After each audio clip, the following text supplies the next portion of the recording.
Hello there everybody, Sam Strains here, welcome back to the Railway and welcome back to another video. Now, most people will know that this model here is Hornby's brand new Princess Royal class locomotive, released just this year. But did you know that this is merely the latest in a really long line of Hornby Princess Royal locomotives, the oldest of which dates back 70 years as of this year? Well, that's what I'm going to look into today for you.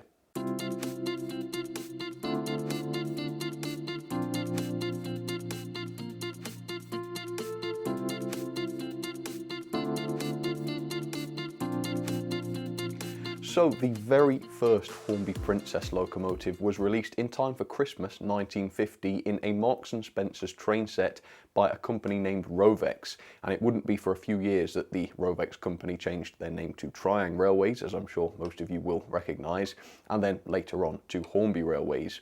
So the first loco looked a little bit like this one. Now I'm showing you this one. The one in my hands uses the same body as the 1950s version, however it does have a considerably different mechanism. The original 1950 locomotive was terrible by modern standards. It had plastic wheels for a start, which did not pick up. The picking up was done by rollers which actually touched the track, and they were incredibly unreliable to the point where the locos wouldn't run properly. The locos were also made of a plastic known as cellulose acetate, which was a beautiful looking material. The models were nice and shiny and all the kids absolutely loved them, but there was a major problem with them. Over time, and sometimes over not very much time, the material would warp and twist, and I've got an example of that here. Unfortunately, they made a poor choice of material for these. Here's a coach. I don't have a Princess that's all warped and twisted, unfortunately, but apparently the original ones did. Yeah, as you can see, this toy is no longer usable because the roof especially has been terribly warped. The coach is warped as well. If I show you around it, you can see that all the windows are no longer straight. Yeah, it was a dodgy material. So the original Princess didn't run very well. It warped and twisted over time, and of course by modern standards it was an incredibly basic model, but they sold incredibly well. The train set sold out, in fact, quite quickly at Marks and Spencer's. Why was that? Well, the main thing was that for the first time ever, this was a model train that was affordable. Children could afford to buy this with pocket money. Parents could afford to pick them up for their kids for Christmas. Why was that? Well, the fact is that they were made of plastic and not metal, and that at the time was absolutely revolutionary. All of the model trains up until that point had been made of metal. The Hornby 001s were heavy metal, really good quality, everybody loved them, but of course they weren't affordable. So despite all of its problems, the original Rovex Princess was a major hit, and of course that paved the way to all of the model trains that we have today from Hornby.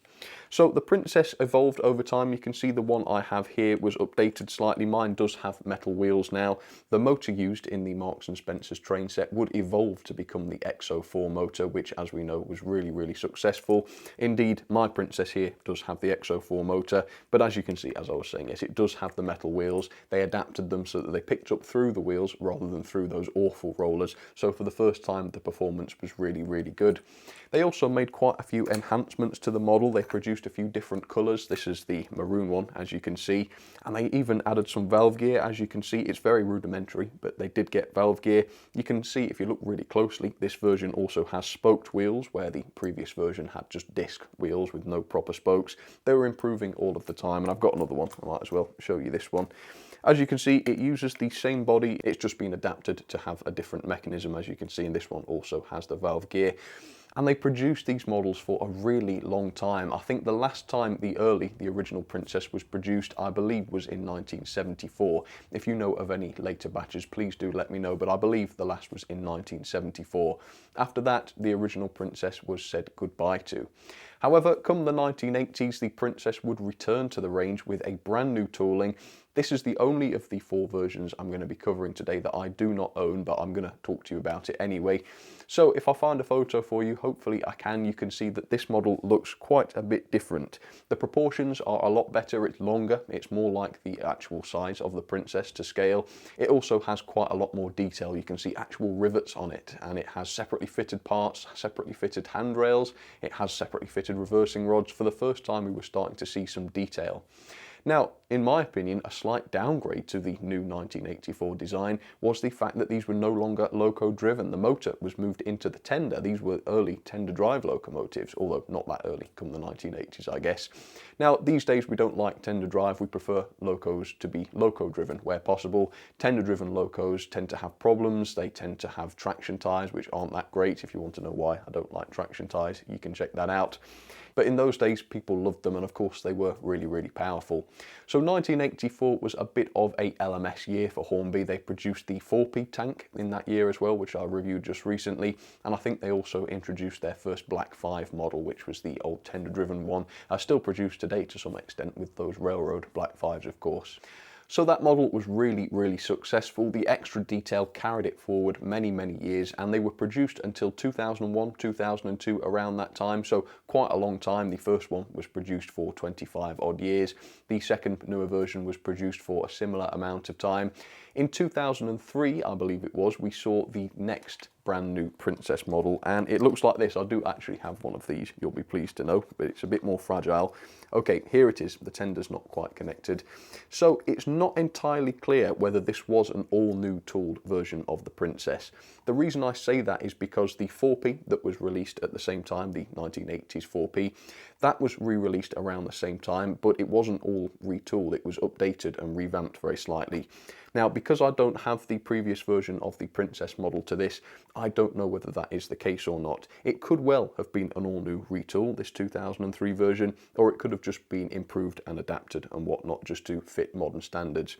One thing that is for sure, though, is that the chassis was altered quite dramatically. This version is no longer tender-driven. The tender is just, a free-rolling tender. It does have pickups in it for the first time.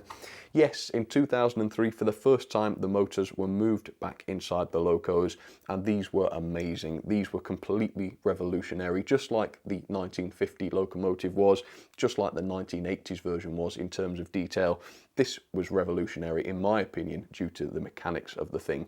So, 5-pole skew-wound motors, absolutely amazing. It had all-wheel pickup on the locomotive, all-wheel pickup on the tender, except the bogie and truck wheels, of course, on the loco. It had proper bearings in the wheel set, a really, really good quality mechanism. It also was quite unprecedented in terms of its detail as well. We had sprung buffers added to these, which is really, really cool. Loads of separately fitted parts. Some of the handrails, well, most of the handrails, in fact, were separately fitted. The decoration for the first time was super, super modern. Even if this did borrow some parts of the 1980s version, you can tell that the decoration looks way, way better. The printing on the Princess Elizabeth nameplate there, the lining on the boiler was just astonishing. And they made the models look even better with different versions by weathering them. This one is Lady Patricia, and you can see that this one has been weathered, and that makes it look a little bit more realistic.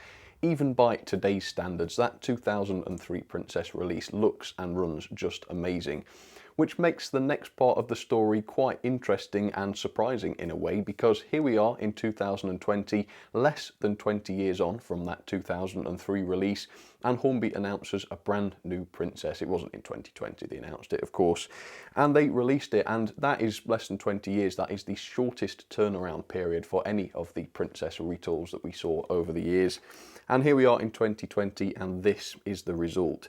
Now, in my opinion, this model is just absolutely exquisite. It pulls together everything that Hornby have learned through all of those years, everything they've learned with regards to mechanism, with regards to details. Of course, this one has the firebox glow, which is a Hornby feature from many, many years gone by. The level of detail is just astonishing. You can see all of the riveting on the running plate there, which is not present on any of the other versions.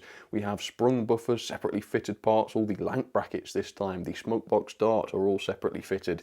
We have a fully painted cab that had never been seen before on a Princess Royal. Absolutely wonderful. Mechanically, they were upgraded as well. This has a flywheel for the first time. The tender is fully wired up to the loco permanently so that we've got an even better connection there. The valve gear, the running gear, all of that is really nice and fine and realistic. The axles are all covered up now so that the wheels look more realistic than they ever have done before. And some of the tiny details are just amazing, as you can see there. Yeah, this is the ultimate Princess. And that, for the time being, is the end of the story. These are being produced right now, of course, the latest version in all sorts of different guises. We've got the LMS nice maroon crimson lake here, if you want to call it that. We've got BR blue versions. They're even producing a mock-up of the original 1950 train set for their 100-year centenary celebrations. I'm sure you've seen those on the website. And the princess that's going to be in there, the same sort of thing as this, is the sort of great-great-great-granddad to the model that was released back in the 1950s. So hopefully you've enjoyed that. To me, it's really, really interesting just to look back over all these years and find out how the various princess models have changed over that time. Absolutely fascinating. So I have 3 of the 4 versions. Obviously the only one I don't have is the tender driven version. So I thought, why not get these running and we'll give them a little go, see how they sort of compare to each other when performance is concerned. So let's do that. So there you have it then, 70 years of the Hornby Princess ready to run for you. Now, to be absolutely clear, the Triang one I've selected here is not the original 1950 release, far from it in fact. I think this is a rerun from the 1970s. It's got a slightly better chassis, same motor, same everything really, it's just got slightly finer wheels which run a little bit better. One thing you might find quite interesting though are the coaches that this loco's hauling. I don't tend to run Triang coaches because the wheels don't really agree with modern track due to the size of their flanges, but I've set some up here as you can see.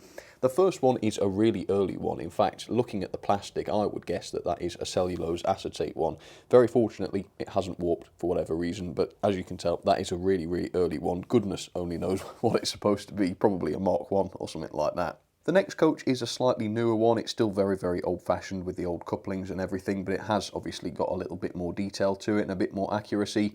It does still have, if you look at the bogies, you can see the axles poking through. That is the old-fashioned style. Most bogies which have wheels like that in them do not agree very well with modern track.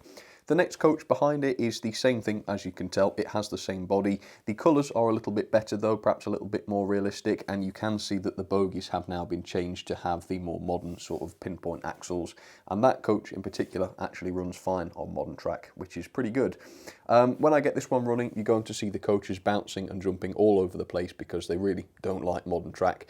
But I thought I'd do it anyway. We'll see if we get any derailments. So here we go with the Triang one. This does run on the XO4 motor, as I've said, although it is, I believe, a 1970s release. Same body though, and as you can see, the drag from those coaches is pretty immense.